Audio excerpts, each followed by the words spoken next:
Hi friends, പുതിയ വീഡിയോയിലേക്ക് എല്ലാവരെയും സ്നേഹത്തോടെ സ്വാഗതം ചെയ്യുകയാണ്. മുസ്ലിം ലീഗ് നേതാവും പ്രശസ്ത പ്രാസംഗികനും മുൻ MLA-യുമായ KNA ഖാദർ തിരുവചനം പ്രസംഗിക്കുന്നത് സ്നേഹത്തോടെ നമുക്കൊന്ന് കേൾക്കാം.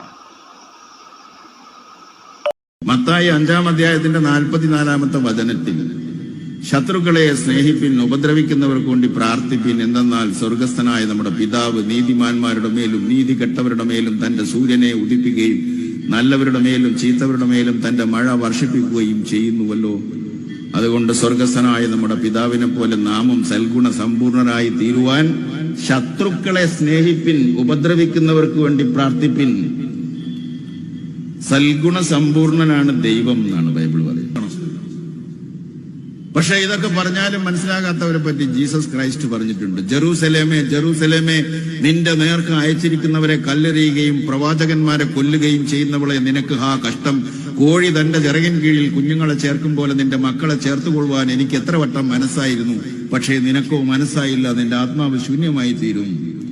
ഒരു ആത്മകഥം എന്ന മാതിരി പറഞ്ഞാണ് ആ ജീസസ് ക്രൈസ്റ്റ്. സങ്കീർത്തനങ്ങളുടെ 1-ാം അധ്യായമാണ് ഞാൻ രാവിലെ പറഞ്ഞത്.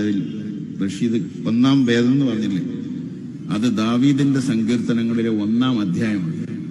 ആ 1-ാം അധ്യായത്തിലെ 1-ാം വാക്യം ആരംഭിക്കുന്നത്, ദുഷ്ടന്മാരുടെ ആലോചന പ്രകാരം നടക്കാതെയും പാപികളുടെ വഴിയിൽ നിൽക്കാതെയും പരിഹാസികളുടെ ഇരിപ്പിടത്തിൽ ഇരിക്കാതെയും യഹോവയുടെ ന്യായപ്രമാണങ്ങളിൽ സന്തോഷിച്ച് അതിനെ രാപകൽ ധ്യാനിക്കുന്നവൻ ഭാഗ്യവാൻ.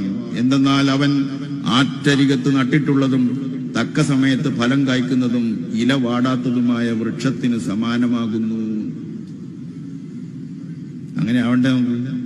ആറ്റരികത്ത് നട്ട വൃക്ഷം പോലെ ആയി തീരണ്ടേ?